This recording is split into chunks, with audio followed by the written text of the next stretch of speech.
j'oublierai jamais jusqu'à la fin de mes jours. C'est une des expériences les plus intenses de ma vie. Stress, culpabilité, angoisse, morosité. Le monde t'irrite. Et pourtant, tu brûles d'envie de voir la joie, la confiance et la sérénité s'épanouir dans ta vie. Tu aspires à une vie grandiose.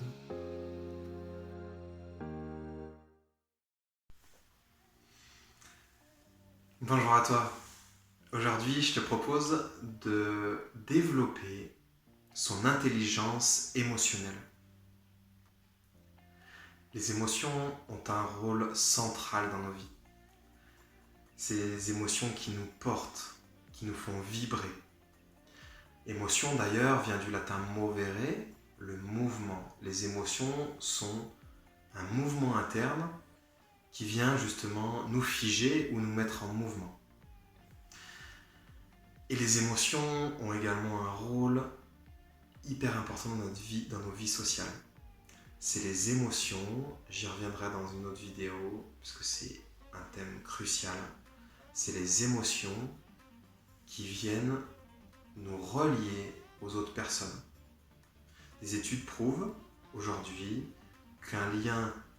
pour créer un lien fort avec une personne, on doit vivre la même émotion que lui, ou bien être le témoin, accueillir le ressenti, la vie, la réalité émotionnelle d'une personne.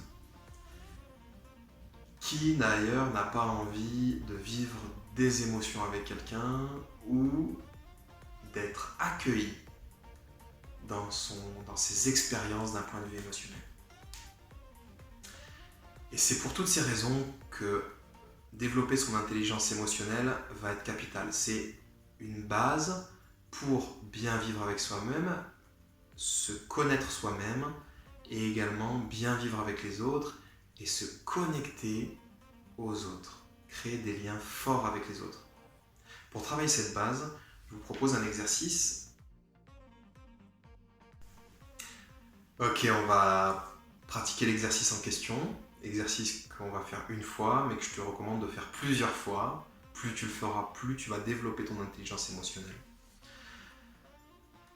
D'abord, choisis un événement de ta vie où tu as vécu une émotion importante, une émotion majeure, comme la joie, un grand moment de joie, un grand moment de peur, une frayeur, une angoisse, un grand moment de colère ou un grand moment de tristesse. Choisis un moment où tu as vécu une ou plusieurs, parce que souvent elles se combinent, de ces 4 grandes émotions. Une fois que tu as choisi cet élément, cet événement, moi par exemple, je vais choisir la naissance de mon fils, vraiment le moment où il est né. Juste avant et le moment où il est né, on va dire, sur une période d'une demi-heure, 3/4 d'heure. Alors c'est un moment pour moi où beaucoup de grandes émotions sont mélangées, mais l'idée en tout cas, quel que soit l'événement, c'est de décomposer pour l'exercice le vécu de cette grande émotion avec 3 émotions plus précises. Alors je te recommande, juste petite parenthèse, de télécharger dans le lien de cette vidéo un tableau ou de regarder sur internet en fait un tableau avec une liste d'émotions. Ça va pouvoir t'aider à enrichir justement, à développer ton intelligence émotionnelle et à choisir la bonne émotion. Une liste d'au moins une vingtaine, voire une cinquantaine d'émotions. Et d'en choisir 3. D'abord, en général, disons que ça peut être intéressant d'identifier un vécu émotionnel selon 3 émotions, pour soi-même ou pour les autres.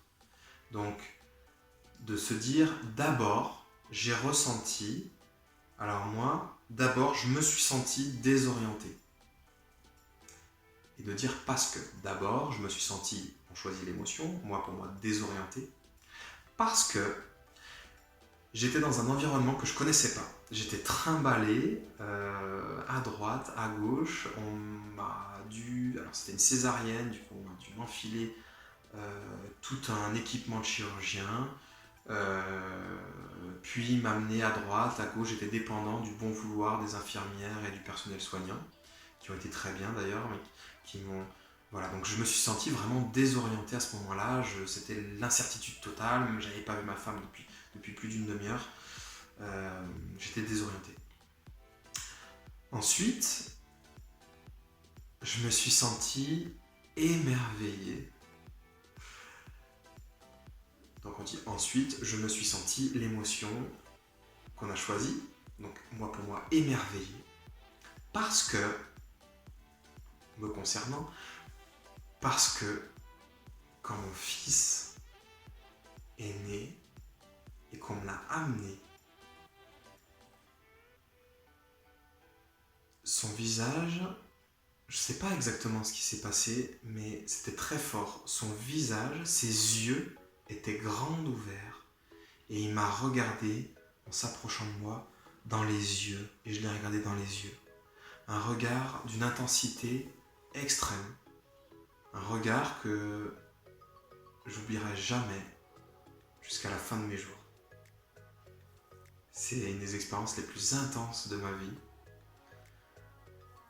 Et je me suis senti émerveillé, je me sens encore émerveillé par ce regard et cette expérience, alors que mon fils venait à peine de naître. Il était sorti du ventre de ma femme depuis une minute peut-être. Et enfin, je me suis senti comblé. Je me suis senti comblé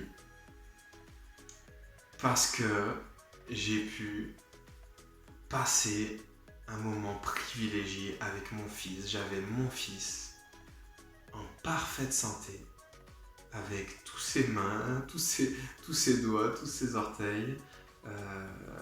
Il était magnifique honnêtement, un visage très beau. Et j'étais comblé parce que j'ai pu m'occuper de lui. Je me suis senti vraiment utile. J'ai pu m'occuper de lui, le prendre contre moi et lui réaliser du Ho'oponopono. Et en tout cas, on a vraiment, pendant quelques heures, vécu un moment où je me sentais vraiment comblé.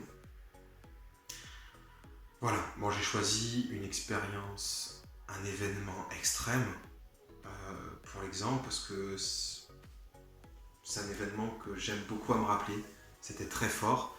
D'ailleurs, je l'ai décomposé en 3 émotions. J'aurais pu, honnêtement, en y repensant, je peux le décomposer en peut-être une vingtaine d'émotions faciles.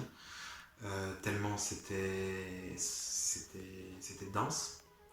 Mais je t'invite, quel que soit l'événement, ça peut être juste un moment où tu es content parce que tu joues à un jeu ou parce que tu vis une émotion avec le personnage de la série ou du film que tu es en train de regarder. Peu importe l'expérience, n'importe quelle expérience où tu vis quelque chose émotionnellement, de la joie, de la peur, de la tristesse, de la colère, je t'invite à la choisir et de faire cet exercice. Tu prends une liste d'émotions et tu la regardes. Donc sur tel événement, d'abord je me suis senti telle émotion parce que blablabla. Ensuite, je me suis senti comme ça, telle émotion. Parce que, je me suis senti telle émotion, parce que, etc. Et enfin, 3e émotion, je me suis senti, l'émotion en question, parce que. Je t'invite à faire cet exercice par écrit. C'est le mieux que tu puisses faire pour vraiment te poser. Tu peux le faire à l'oral, bien sûr. Mais moi, avant de vous le livrer, je l'ai fait par écrit. Même si j'ai un peu extrapolé. Je t'invite à le faire par écrit. Tout par écrit. C'est un exercice d'écriture. Voilà, tu peux le faire avec chacune des grandes émotions. Peut-être un événement joyeux, un événement de peur, un événement de colère, un événement de tristesse. Pour vraiment explorer chacune de ces grands événements, de ces grandes émotions et d'essayer d'un petit peu mieux comprendre, connaître, appréhender ce qu'il y a derrière, ce qui nous fait vibrer finalement, ce qui nous anime, plus que notre intellect. On a prouvé que c'était les émotions qui nous faisaient agir, qui nous faisaient réagir. C'est finalement une réalité bien plus présente que notre faculté d'analyse, de jugement, d'intelligence qui vient se greffer par-dessus et à quoi on accorde parfois plus d'importance qu'elle n'en a dans nos vies. Je te souhaite une bonne pratique. C'est un exercice qui peut être un petit peu long. Prends le temps de le faire et n'hésite pas à me partager ce que ça a pu t'apporter. Est-ce qu'après, tu as pu justement gagner en intelligence émotionnelle et à mieux te comprendre toi-même et les autres. Mieux te relier à toi-même et mieux te relier aux autres. Merci d'avoir pratiqué avec Emoji, l'organisation qui donne accès aux meilleures disciplines. Abonne-toi pour expérimenter directement de nouvelles activités et clique sur le lien dans la description pour recevoir en bonus un guide te permettant d'approfondir ta connaissance de la discipline que l'on vient de pratiquer. Et n'oublie pas, un temps pour toi peut changer ta vie. À bientôt!